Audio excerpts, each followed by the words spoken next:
우리 서로 옆 사람과 인사하겠습니다. 주님께 더욱 쓰임 받읍시다.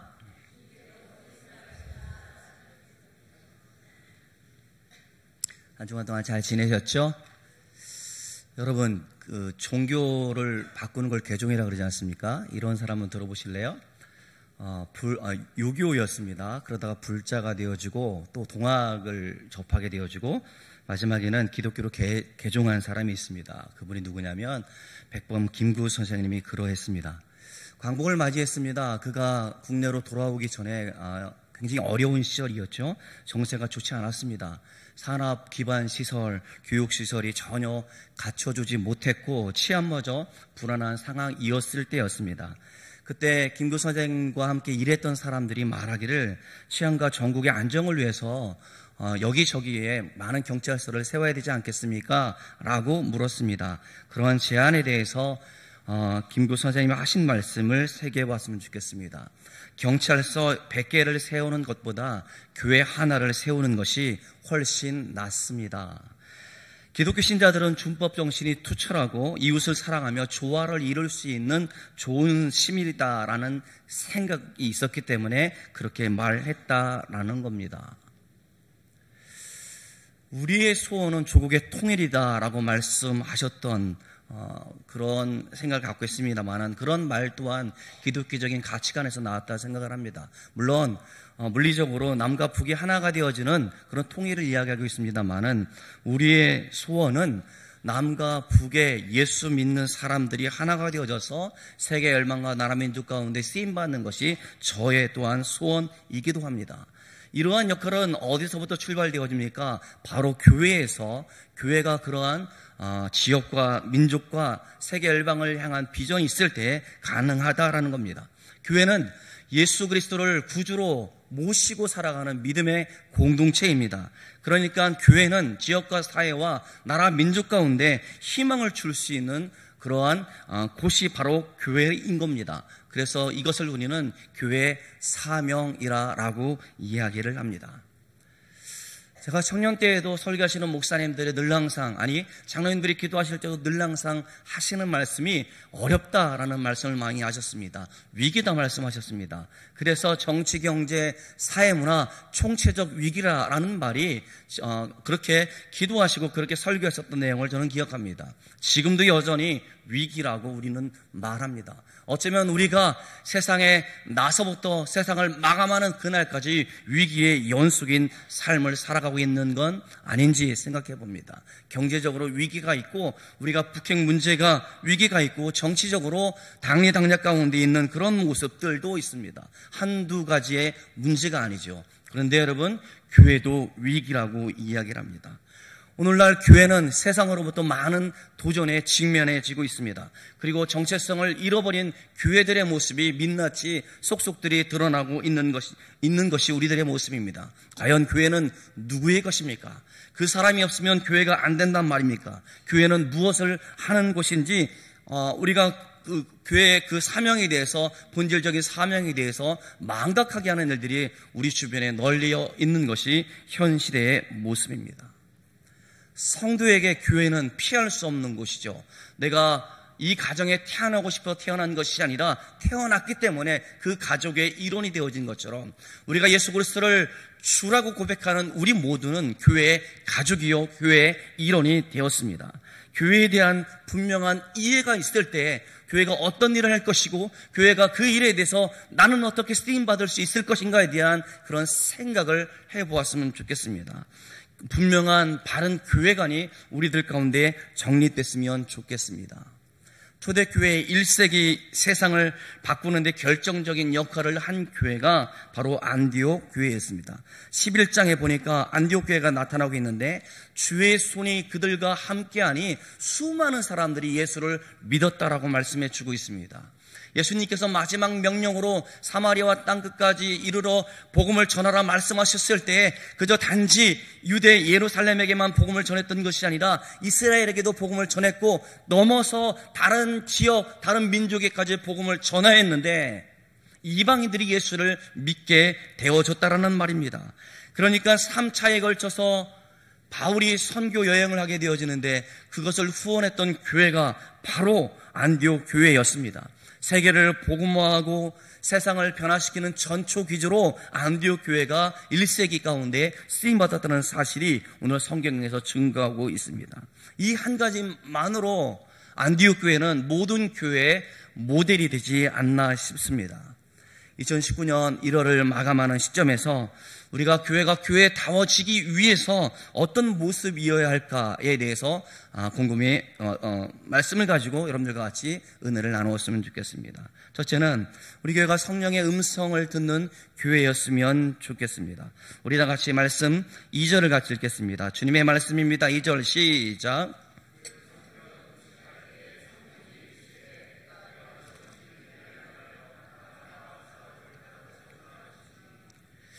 안디옥 교회는 성령의 음성을 듣는 교회였다라고 이전 말씀에 주고 있지 않습니까? 주를 섬겨 금식할 때 성령이 이르시되 말씀하시되 그 말씀에 대해서 듣고 반응했던 교회가 바로 안디옥 교회였다는 겁니다. 여러분, 누구에게 어떠한 소리를 듣는 것은 굉장히 중요합니다. 세상 소리에 귀 기울이면 세상이 원하는 대로 우리의 마음이 갈 수밖에 없어요. 어떤 이웃을 만나느냐에 따라서 우리가 이웃과의 관계에 따라서 우리가 많은 영향을 받을 수 있다라고 생각이 되어집니다. 내 안의 소리는 어떤 소리입니까? 내 안에서 움직이는 그 소리에 따라서 우리가 민감하게 반응한 것이 우리들의 모습이지 않습니까? 세상 남자들이 하는 말, 두 가지 말을 잘 들어야 된다. 첫째는 부인의 말을 잘 들어야 된다. 그런 이야기를 합니다만 요즘은 내비게이션 말 잘 들어야 된다 이야기를 합니다. 물론 그게 빈도의 문제겠습니다만은 그렇게 세상 사람들 살아가는 소리 가운데 많은 소리가 있는 것이 사실입니다. 그런데 우리는 어때야 합니까? 성령 하나님께서 우리에게 주시는 말씀에 대해서 민감하게 반응할 수 있어야 합니다. 그렇게 말씀의 은혜를 받고 살아가는 사람이 다른 사람을 살릴 수 있다는 사실을 우리가 유념해야 되지 않겠습니까? 이 기능이 작동했던 교회가 바로 안디옥 교회였습니다. 그런데 이것을 가능하게 한 채널이 무엇이었습니까? 바로 주를 섬겨 바로 예배였다라는 사실을 말씀해 주고 있습니다. 주를 섬기다라는 말은 예배를 드린다라는 말이에요. 우리가 세번역 성경에는 이것을 어떻게 번역했냐면 주를 예배하며 금식하고 있을 때라고 번역하고 있고 NIV 영어 성경에는 worshiping이라고 이렇게 사용을 하고 있습니다. 그러니까 안디옥 교회는 예배를 잘 드리는 교회였다라고 그렇게 말씀해 주고 있는 겁니다. 사랑하는 성도 여러분, 교역자들이나 구역장 여러분들께서 여러분들에게 늘 항상 하는 말이 뭡니까? 우리가 예배를 잘 드려야 된다. 예배 빠지면 안 된다. 그렇게 말씀해 주고 있는 이유가 바로 여기에 있습니다. 예배를 통해서 하나님께서 우리 가운데 은혜를 베풀어 주시기 때문에 그렇습니다. 예배는 하나님이 우리에게 은혜를 주시는 가장 일반적인 통로라는 말입니다. 그러니까 이 시대 가운데 우리가 살아가는 이 세상 가운데 누구의 말을 들어야 되냐면 하나님의 말씀에 귀 기울여야 되고 우리가 예배를 통해서 하나님의 말씀을 들을 수 있다라는 말입니다. 예배가 얼마나 중요한지 청교도 신학자 데이비드 클락스는 이렇게 말하고 있습니다. 내용이 길어서 같이 읽어보도록 하겠습니다. 시작.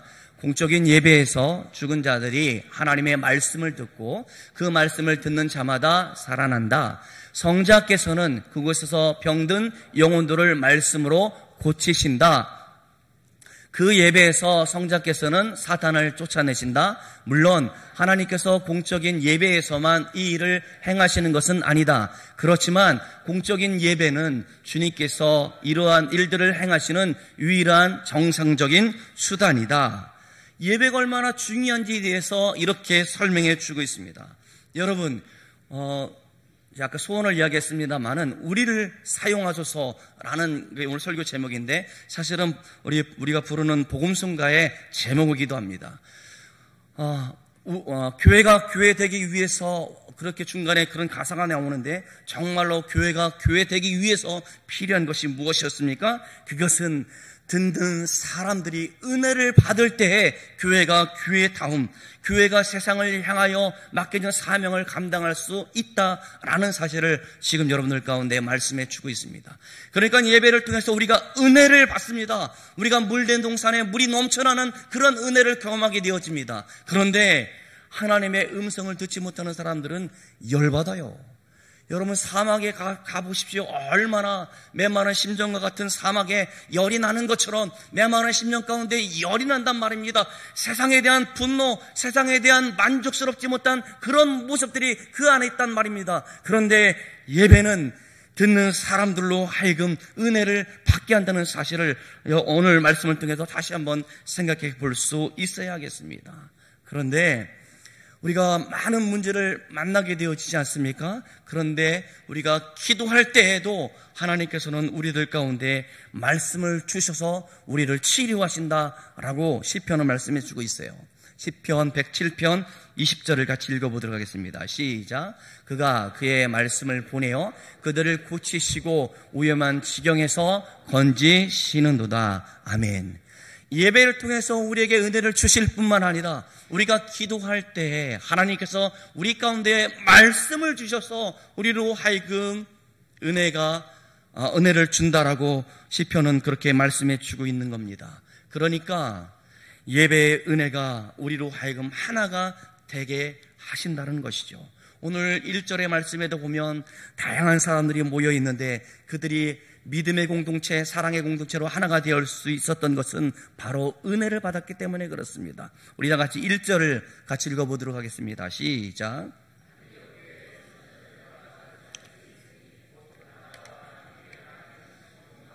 구레네 사람 누기오와 분봉왕 헤롯의 젖동상 마나엔과 및 사울이라. 교회 구성원들이 정말 다양하게 구성되어 있었다는 사실을 말씀해 주고 있어요. 나이 많은 사람, 적은 사람, 출신 배경들이 다 다르고요. 배운 사람도 있고 못 배운 사람들이 있었습니다. 또 왕족도 있었어요. 그렇죠? 그다음에 흑인도 있었고 인종도 다양했습니다. 그런데 그들이 주를 섬겨 기도할 때 한 가지 결정을 하게 되어지는데 그 결정에 대해서 아무런 의견 충돌이 없이 바른 결정을 할 수 있었다라는 겁니다. 다양한 사람들이 모여 있었어요. 그들은 분쟁과 분파가 없이 하나의 결정을 하게 되어졌다라는 말입니다. 신비적인 믿음을 가진 아가보라는 사람도 있었고 이상적인 믿음을 가졌던 바울도 있었단 말입니다. 그리고 유대인이었던 사울과 바나바가 있는 반면에 이방인이었던 시몬과 누기오가 있었던 교회가 바로 안디옥 교회였다는 말입니다. 이렇게 다양한 사람들로 구성되어 있음에도 불구하고 하나님의 일이 있어서 일치단결의 하나의 결정, 그것은 사람을 보내서 선교하는 일, 복음을 전하는 일들 가운데 그런 결정을 하게 되어졌다는 말입니다. 그러니까 주를 섬길 때에, 예배를 드릴 때에 하나님이 기뻐하시는 것이 무엇인지 알게 하시고 그러한 결정을 하게 하셨다라는 말입니다. 무엇보다도 하나님께서 우리에게 맡겨주신 사명이 무엇인지에 대해서 깨닫고 그 비전을 향하여 나아갈 수 있었다라는 말입니다. 언제? 주를 섬길 때, 예배할 때에 그러한 결정을 하게 되어졌다라고 본문은 말씀해 주고 있습니다. 사실 안디옥 여러분 보십시오. 예루살렘에서 시작해서 복음을 사도들이 증거했습니다. 목숨의 위기에 놓여 있음에도 불구하고 그들은 열심히 복음을 전했습니다. 그래서 지금 이방인 지역 수리아야 안디옥에 있는 그 교회, 지금 교회가 되어지고 그런 교회에 많은 사람들이 선교하고자 하는 의지가 없었습니다. 근데 단지 하나님 앞에 예배를 드렸을 뿐이에요. 그런데 예배를 드릴 때 하나님께서 이 교회에 비전을 주셨습니다. 그리고 선교의 일꾼을 세워주셨고 선교를 감당할 수 있는 능력을 주셨다라는 말입니다. 그러니까 이 안디옥 교회가 이렇듯 세계의 선교의 모델 교회로 될 수 있었다라는 말입니다. 예배 하나 잘 드리니 하나님께서 원하시는, 기뻐하시는 교회가 될 수 있었다라는 말입니다. 예배를 드릴 때에 하나님께서 원하시는 그 사명을 향하여 온 성도들이 마음을 같이하여 나아갈 수 있었다는 사실을 말씀해 주고 있는 겁니다. A.W. 토저가 말하기를 예배에 실패한 그리스도인, 모든 인생에서 실패한 것이다. 즉 그리스도인에게 실패라는 것은 예배 속에서 하나님의 영광을 온전히 체험하지 못할 때 온다라고 그렇게 말하였습니다. 그러기에 우리는 예배에 빠지는 것 굉장히 어리석은 선택이고 실패한 인생이 될 수 있다는 말입니다. 우리가 마음을 다하여 예배를 사모하는 심령으로 이 자리에 오지 않고는 하나님께서 주시는 은혜 가운데 머물 수 없기 때문에 하나님의 영광된 삶을 살아가지 못한다라는 말입니다. 저는 가끔 일부 예배 아침에 모이는 시간이 굉장히 어려운 시간이지 않습니까? 그럼에도 불구하고 여러분들이 일찍이 예배를 나오는 모습 가운데 큰 은혜가 되어져요. 늘 청년들을 가리킵니다마는 아이들 가운데 그렇게 이야기함에도 불구하고 늘 항상 설교 중간에 오는 아이들 보면 너무 가슴이 답답합니다. 좀 일찍 왔으면 좋겠다. 그렇게 권면을 내도 듣지 않는 것 같습니다. 그들 마음 가운데도, 아니 여러분 마음 가운데도 내가 예배를 드릴 때에 하나님께서 내게 은혜를 주신다라는 그런 확신이 저와 여러분들 가운데 있기를 간절히 소망합니다. 두 번째 어떤 교회였습니까? 두 번째 안디옥 교회가 바로 순종하는 교회였다라는 겁니다. 3절을 같이 읽어보도록 할까요? 3절 시작. 이에 금식하며 기도하고 두 사람에게 안수하여 보내라. 주를 섬길 때에 성령께서 이르셔서 사람을 세우라 말씀하시고 그들이 즉시로 사람을 안수하여 보내는 파송하는 모습이 3절에 나와 있습니다. 사실 여러분 은혜 받는 것보다 사실은 받은 은혜의 삶을 살아가는 게 훨씬 어렵다는 사실을 여러분 경험하고 있지 않습니까?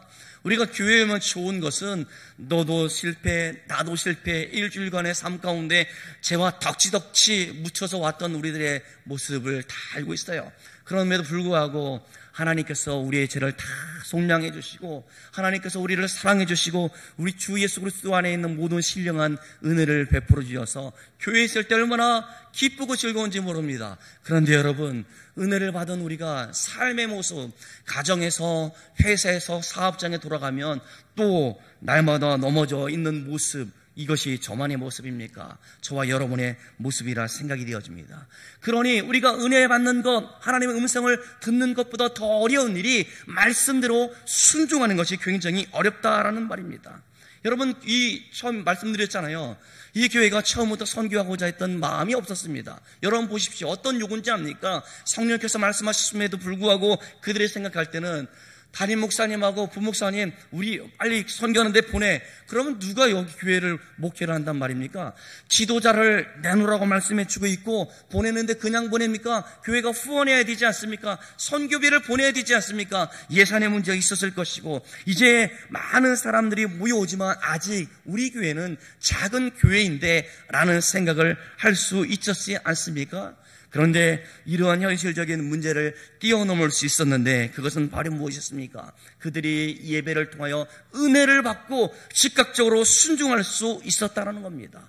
그러니까 우리의 유익이 아닌 교회는 하나님의 교회요, 주님께서 머리로 하시는 교회이기 때문에 몸으로 연결되어진 우리는 그저 순종할 뿐이라는 사실을 그들의 모습을 통해서 볼 수 있습니다. 여러분, 하트 아시죠? 하트가 뭡니까 여러분? 한규희 집사님, 하트가 어디에 있어요? 심장이죠? 여러분, 그러니까 마음이 뜨겁다라고 그러잖아요. 그러니까 우리 얘기를 하는데 우리가 어떤 생각을 할 때 마음에서 명령을 내리는 건 아니거든요. 우리가 어떤 마음을 갖는 것은 여기 뇌에서 우리가 지시해야지 그런 마음을 걷는 거예요. 오늘 집사님 보니까 굉장히 세련되고 멋있어 보입니다. 왜? 뇌에서 그런 말을 지금 해야 될 타이밍이라고 이게 뇌에서 명령하기 때문에 제가 그런 말 했단 말입니다. 분위기 차원에서.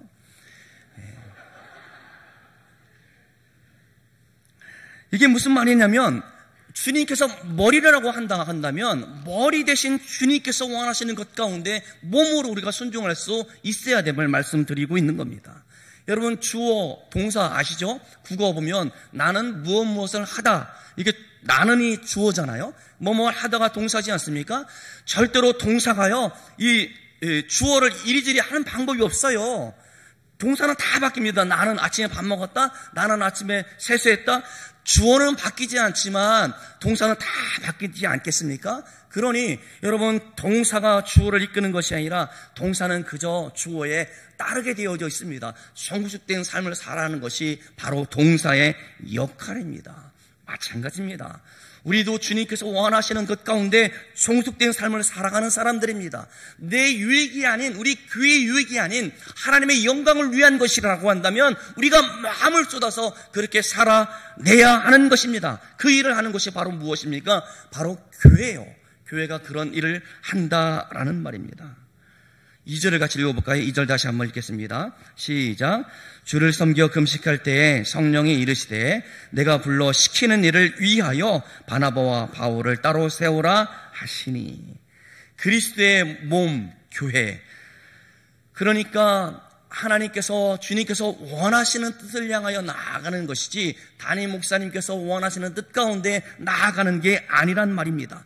성도들의 원함이 있을 겁니다. 성도들의 기대가 있을 겁니다. 세상의 요청이 있을 겁니다. 그 요청이 아무리 크다 할지라도 하나님께서 원하시는 것이어야만 한다는 사실을 우리는 기억해야 할 겁니다.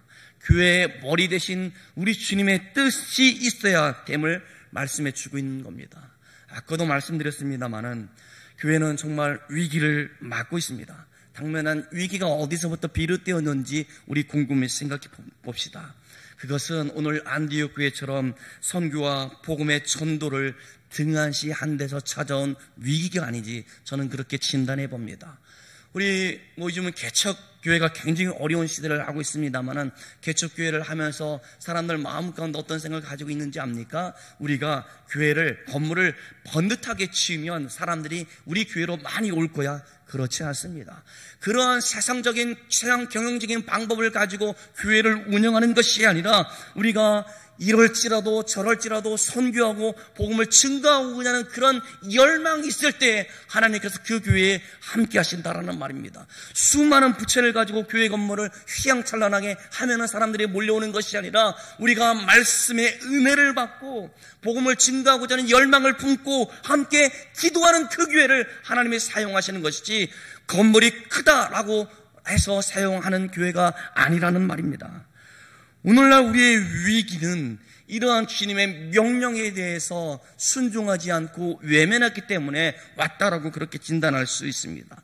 주님의 명령에 대해서 망각한 교회는 전국에는 교회다움을, 교회가 교회됨을 잃어버리는 그러한 지경에 이를 수밖에 없다라는 말입니다.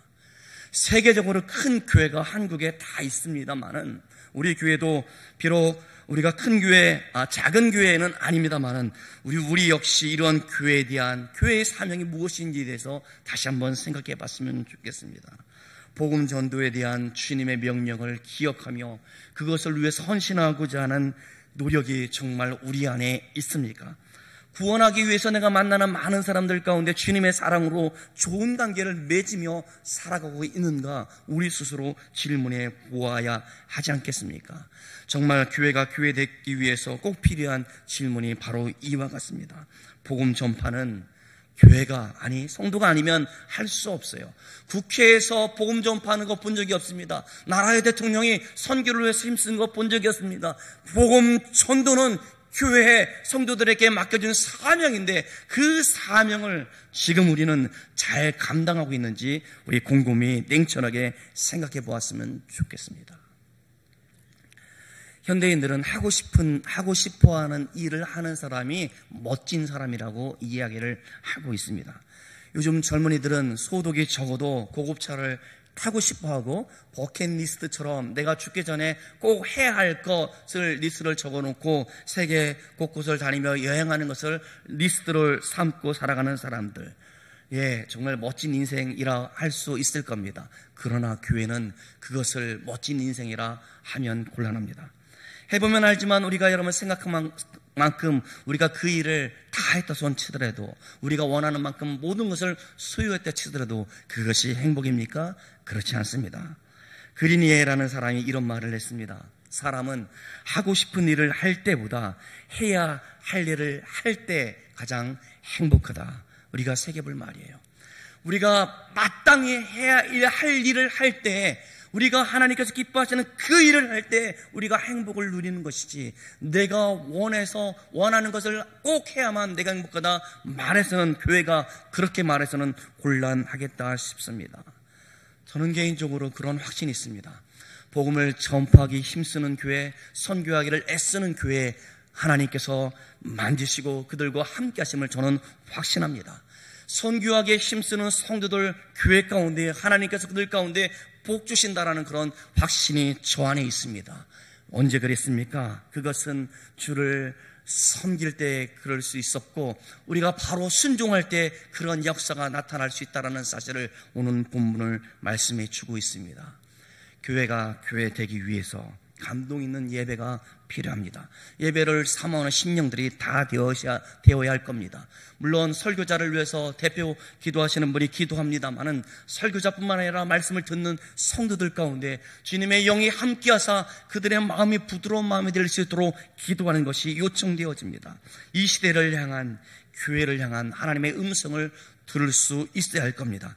교회의 감동과 교회가 맡겨진 일들을 통한 행복이 바로 여기에 있습니다. 그리고 우리는 즉각적으로 바로 순종해야 할 것입니다. 한국교회의 선교 역사를 돌아봐도 그 비밀이 어디에 있느냐? 그것은 순종하는 데 있었다는 사실을 증언해주고 있습니다. 구한말 고종황제 때에 왕의 사랑을 받던 양반이 있었습니다. 그 사람의 이름은 이수정이었습니다. 황제의 호의로 인해서 그는 일본 유학길에 가게 되어지고, 일본 유학하는데 자기를 가리키는 교수에게 감동을 받아서 교수가 보던 그 성경책을 접하게 되어졌습니다. 그리고 예수님을 영접하게 되어지고, 그 다음에 1883년, 외우셔야 됩니다. 여러분 시험 볼 거예요. 중요한 날이라 그래요. 왜냐하면 미국 선교사 녹수에게서 처음으로 조선 사람이 세례를 받은 해가 1883년입니다. 한국인으로서 세례받은 최초의 사람이 이수정이었습니다. 그가 어느 날 성경을 읽다가 잠이 들었는데, 제가 이런 얘기한다고 신비주의 글을 추종하는 건 아니고 곰곰이 생각해 보자는 겁니다. 꿈을 꾸게 되었습니다. 꿈에 두 사람의 낯선 사람이 나타나서 책을 한 보따리에 안고 그에게 다가왔습니다. 이수정이 물었습니다. 그것이 무엇입니까? 낯선 사람들이 말합니다. 당신 나라 조선에 줄 책입니다. 꿈에 나타난 사람들이 서양 사람들이었다는 사실을 알게 된 이수정은 녹수 선교사의 도움으로 미국 장로교 선교부에 긴 편지를 쓰게 됩니다. 그리고 아주 절박한 마음으로 조선의 형편을 알렸고, 지금 우리나라에는 하나님을 가르치는 선교사들이 필요하다는 사실을 간절히 호소하였습니다. 이 편지를 받은 미국 장로교 선교부는 감동하여서 이 편지 원문을 코리안 리뷰라는 잡지에 실게 됩니다. 이 편지를 읽고 선교사로 나섰던 사람이 바로 언더우드 선교사입니다. 그 2년 1885년 4월 5일 부활주일에 부산을 거쳐 인천 제물포항에 최초의 선교사가 들어왔는데, 이수정의 꿈대로 그 두 사람이 들어왔고, 그 사람의 이름이 언더우드와 아펜젤러였습니다. 이 날이 바로 5,000년 동안 하나님 없이 우상 숭배했던 그런 사망의 권세에서 끊어진 날이 바로 그 날입니다. 우리 민족 가운데 복음의 빛이 비쳤던 날, 바로 1885년 4월 5일 부활주일에 두 명의 선교사로 인해서 지금 우리가 예수를 믿고 있습니다. 어떻게, 왜 이런 일이 일어났습니까? 먼저로는 하나님의 은혜입니다. 하나님의 은혜이지 않고는 한 번도 주의 복음을 듣지 못하고 알지 못했던 우리들 가운데, 세상에 알지 못했던 신이 전비인 것을 믿고 있었던 우리들 가운데 복음이 전해질 수 없었을 겁니다. 이것이 하나님의 은혜입니다. 다음으로 순종이 있었습니다. 꿈을 꾸고 그것이 민족을 향한 하나님의 뜻을 알게 된 것을 알고, 이수정은 순종하여 선교사의 도움으로 편지를 보내게 되어졌고, 잡지에 실린 글을 보고 인도 선교사의 꿈을 접고 동방의 작은 나라 조선 땅에 와서 복음을 증거하고자 하는 그런 마음, 그런 언더우드의 순종이 있었기 때문에 지금 오늘 한국교회가 있는 겁니다. 성령이 함께 하시는 예배, 그렇게 주신 감동대로 사는 삶, 모든 것이 이어야만 가능할 겁니다. 그래서 우리는 하나님 우리에게 은혜가 충만해질 수 있도록 날마다 기도해야 할 겁니다. 나는 약하다는 사실을 인정하고 하나님의 강함 되심을 인정하는 기도가 우리의 삶 가운데 있어야 할 겁니다. 그저 의례적으로 기도하는 것이 아니라 매우 간절하게, 매우 철저하게 간절히 전심으로 기도하는 모습이 우리들 가운데 요청되어집니다. 초대교회 신앙 스타일이 바로 여기에 있었습니다. 안디옥 교회를 움직이는 원리가 바로 여기에 있었습니다. 살아있는 예배를 위해서 그들은 금식하며 기도했다라고 그렇게 말씀해 주고 있는 겁니다.